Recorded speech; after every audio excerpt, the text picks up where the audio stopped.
Rp3 juta per hari.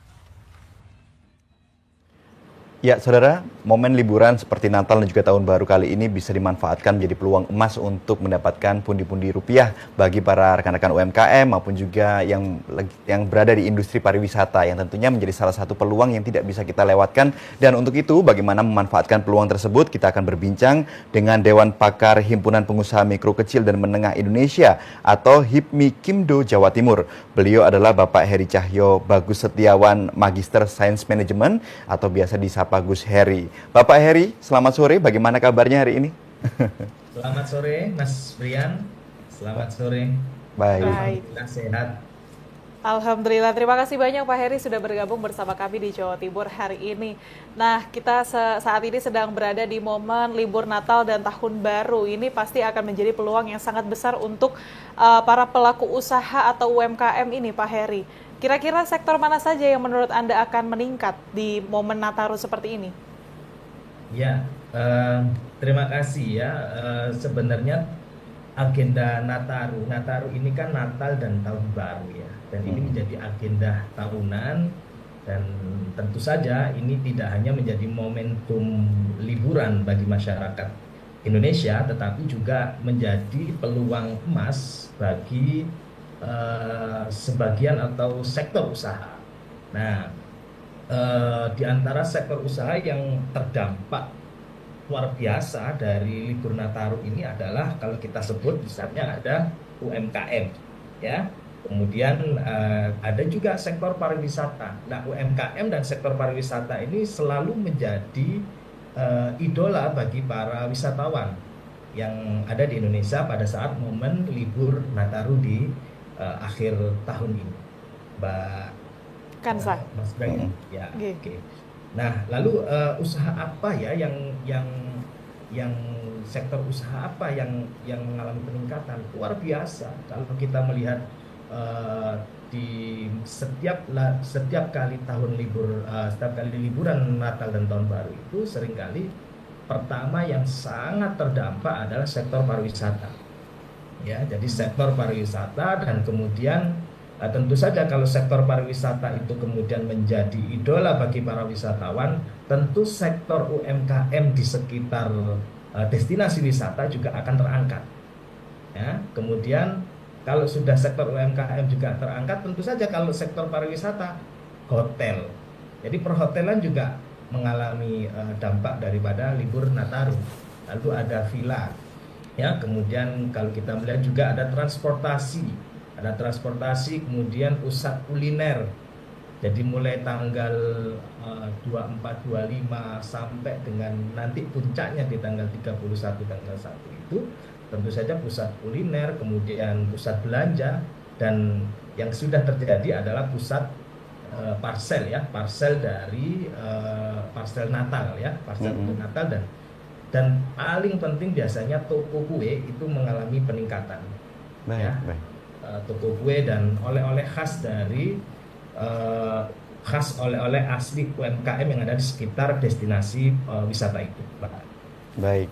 Pak Heri, kalau Pak Heri sendiri memantau tentang kondisi perekonomian dari masyarakat sendiri, apakah di tahun ini, di akhir tahun 2024 ini, kondisi daya beli masyarakat dengan kondisi yang sekarang ini apakah cukup baik atau mungkin ada catatan-catatan tersendiri yang bisa di-sharekan bersama dengan pemirsa yang ada di TVRI? Ya, begini, libur Nataru dan Natal dan Tahun Baru ini, karena begitu banyaknya para wisatawan yang ingin menikmati masa liburnya, tentu saja daya konsumsi masyarakat kita akan semakin tinggi, dan kalau sudah daya konsumsi masyarakat itu tinggi, maka produktivitas usaha juga akan meningkat. Nah, disitulah putaran ekonomi kemudian terjadi.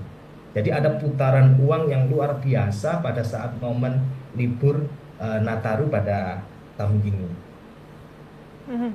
Baik, Pak Heri, kemudian ini kontribusi dari Nataru ini kalau bisa dijumlahkan begitu ya, prosentasenya meningkat berapa persen ini untuk sektor perekonomian di Indonesia? Ya, untuk sektor perekonomian di Indonesia, kembali lagi bahwa di sektor usaha UMKM itu kan mengalami peningkatan, sehingga kalau kita melihat memang yang namanya ketika ada peningkatan itu, maka peningkatan ekonomi juga akan semakin tinggi. Kira-kira seperti itu, Pak. Mhm.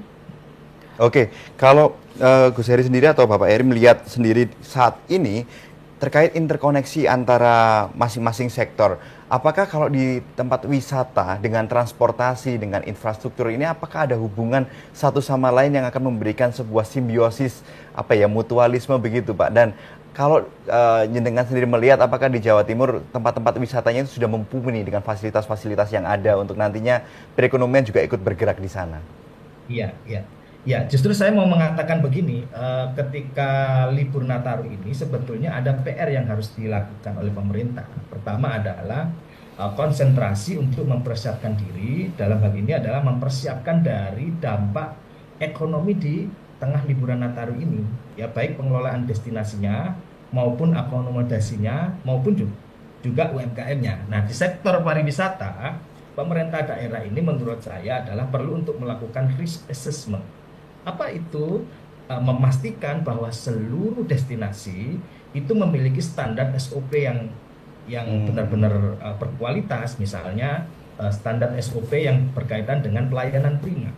Jadi jangan sampai saat ini libur Desember ini itu juga di tengah kondisi cuaca hujan yang begitu luar biasa, ada banjir di mana-mana, maka dipastikan SOP pelayanan prima ini betul-betul diperhatikan, dipersiapkan oleh pemerintah daerah di sekitaran destinasi wisata itu, terutama adalah sektor pelayanan di bidang toiletnya.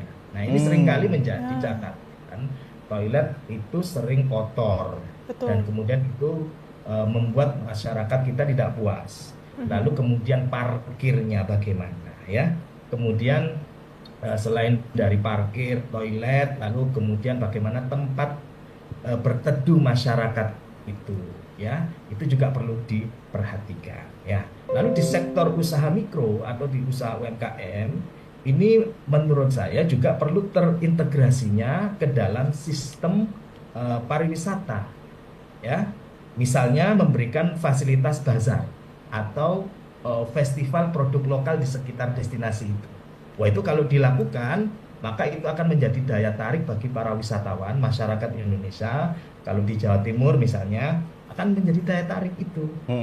Kalau sudah itu bersinergi dengan baik, festival, bazar, produk lokal di sekitar destinasi wisata itu dipamerkan, lalu bekerja sama dengan aplikasi e-commerce misalnya, kalau misalnya ada diskon-diskon itu ditampilkan secara digital, termasuk bagaimana nanti pembayaran secara elektronik digital itu juga diinformasikan. Nah, itu kalau dilakukan, maka integrasi sinergitas antara UMKM dan sektor pariwisata ini akan menjadi daya tarik bagi masyarakat di sekitar, dan ini sangat luar biasa dampaknya.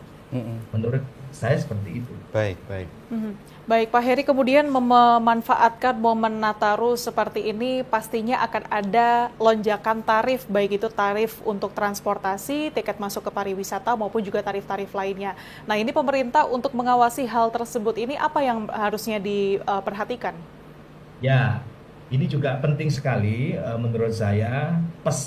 Pesan yang ingin saya sampaikan di sini adalah bagaimana potensi perputaran uang yang cukup tinggi tadi itu, ya, yang cukup tinggi tadi itu, maka kementerian terkait, nah, atau daerah tersebut itu perlu melakukan pengawasan harga.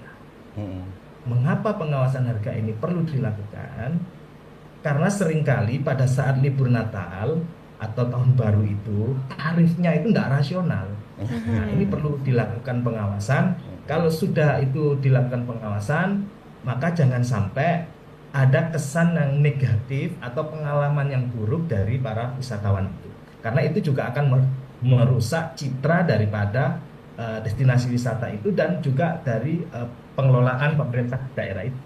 Saya kira itu. Dan lagi-lagi juga saya sampaikan, pungli, ya, itu juga perlu diwaspadai. Jadi perlu dilakukan untuk supaya tidak terjadi pungutan liar, termasuk parkir ilegal dan lain sebagainya. Menurut saya itu penting untuk dilakukan. Itu PR sebetulnya. Baik, baik.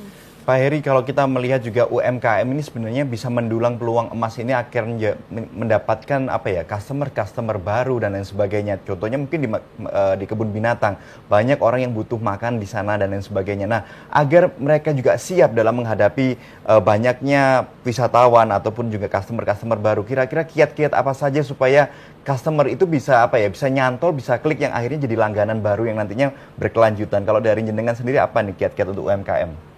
Ya, untuk saat ini kita semua ada pada posisi era yang disebut dengan era digital, sehingga segala bentuk informasi terkait dengan pembelian tiket, bahkan termasuk bagaimana kendaraan harus ditempatkan di mana, itu juga harus diinformasikan.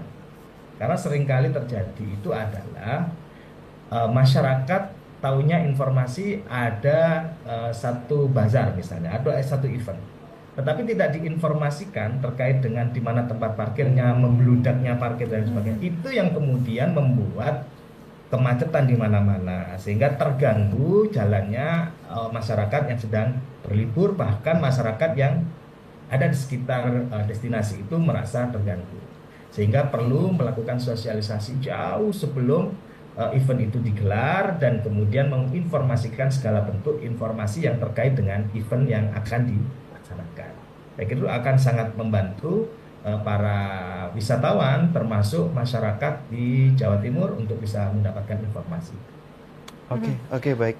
Baik, Pak Heri, kemudian terakhir mungkin singkat saja, apa yang menjadi himbauan Anda untuk para pelaku usaha yang sedang menyambut momen Nataru ini, apa yang Anda himbau untuk mereka? Ya, pertama yang harus dilakukan oleh UMKM adalah satu, ini adalah sebuah momentum emas, maka harus disyukuri. Ya, pertama kita harus mensyukuri bahwa ini peluang ini harus ditangkap. Maka sebetulnya tidak hanya menjadi peluang emas dalam dunia usaha UMKM, tetapi ini justru akan meningkatkan lahirnya wirausaha baru di bidang UMKM itu, di sektor UMKM itu. Karena apa? Mereka akan melihat, oh ternyata asik juga ya, pada saat Nataru usaha-usaha jualan kue itu laku keras, kemudian tempat oleh-oleh khas daerah itu juga laku keras, sehingga itu menjadi daya tarik mereka. Nah, pesan saya kepada para UMKM, yang paling penting adalah terus dijaga kualitasnya, lalu bagaimana selain kualitas juga memberikan servis pelayanan yang terbaik. Nah, pada pelayanan yang terbaik ini menurut saya UMKM juga harus aktif untuk mendapatkan informasi terkait dengan bagaimana pelatihan meningkatkan kualitas produk dan pelayanan usaha misalnya begitu. Nah, itu perlu untuk terus diikutkan. Yang paling penting para masyarakat usaha di bidang UMKM ini jangan melihat ini sebagai peluang emas saja, tetapi ini adalah momentum untuk terus meningkatkan kualitas produknya. Jadi yang paling penting adalah dipikirkan keberlanjutan dari usaha yang sekarang sudah dibangun. Karena itu pesan saya kepada teman-teman UMKM. Ya, kualitas yang baik akan adanya sustainable dan juga continuity terhadap nanti pengembangan usahanya. Terima kasih banyak Bapak Heri Cahyo Bagus Setiawan atau biasa disapa Gus Heri. Matur nuwun, hari ini sudah banyak memberikan insight-insight yang begitu luar biasa. Sehat selalu Gus Heri bersama dengan rekan-rekan dari HIPMI Kimdo Jawa Timur, dan mudah-mudahan kita akan berjumpa lagi di esok untuk pembicaraan lebih menarik. Terima kasih Gus. Terima kasih. Ya, saudara, tentunya masih banyak informasi menarik lainnya di Jawa Timur hari ini, namun sebelum itu kita ikuti jeda pariwara berikut ini.